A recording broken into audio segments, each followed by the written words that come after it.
Vâng,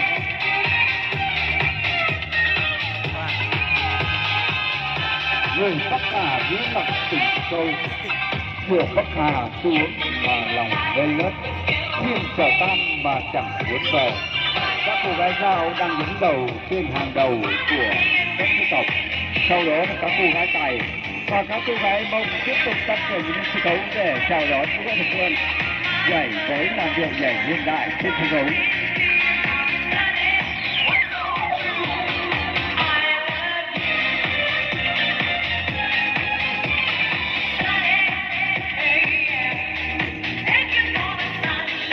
Xin mời quý khách thập phương cùng toàn thể quý khách thập phương chúng ta hãy hướng dẫn du khách nước ngoài, chúng ta hãy lên nhảy giao lưu.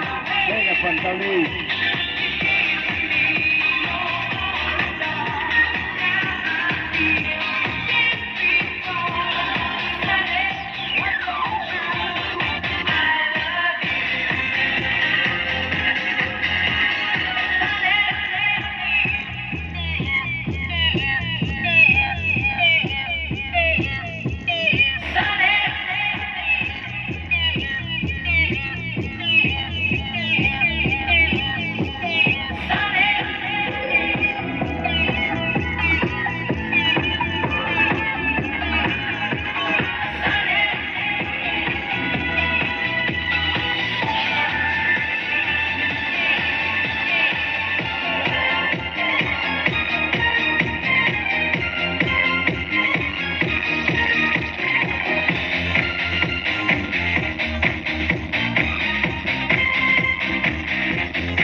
Mời quý khách thập phương chúng ta hãy lên nhảy giao lưu và chỉ với băng.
những chương trình văn nghệ trở nên. Và chúng tôi rất mong muốn rằng với các người chúng ta đến sân khấu, chúng ta nên chiến đấu để giao lưu trước khi vào chương trình văn nghệ trở nên. Và chương trình văn nghệ trở nên của chúng tôi là những người ở trong sân tập Quân Hạ. Và xin mời chân lòng rồi, và chúng ta có nhu cầu đưa ai lên sân khấu, và chúng ta mong muốn rằng chúng ta được làm. Xin mời, ok. Xin mời tất cả chúng ta lên nhảy giao lưu. Phần này là phần giao lưu trước khi vào chương trình văn nghệ trở nên. Và chúng tôi đang chào đón, trân trọng kính mời và kính chào. Vâng ạ, bây giờ sân khấu chúng tôi có rất nhiều khách đang được nhảy với một làn điệu nhảy hiện đại sân khấu. Các cô gái giao, các cô gái tài, và chúng tôi đang chào đón 10 Bắc Hà Nghĩa Lập.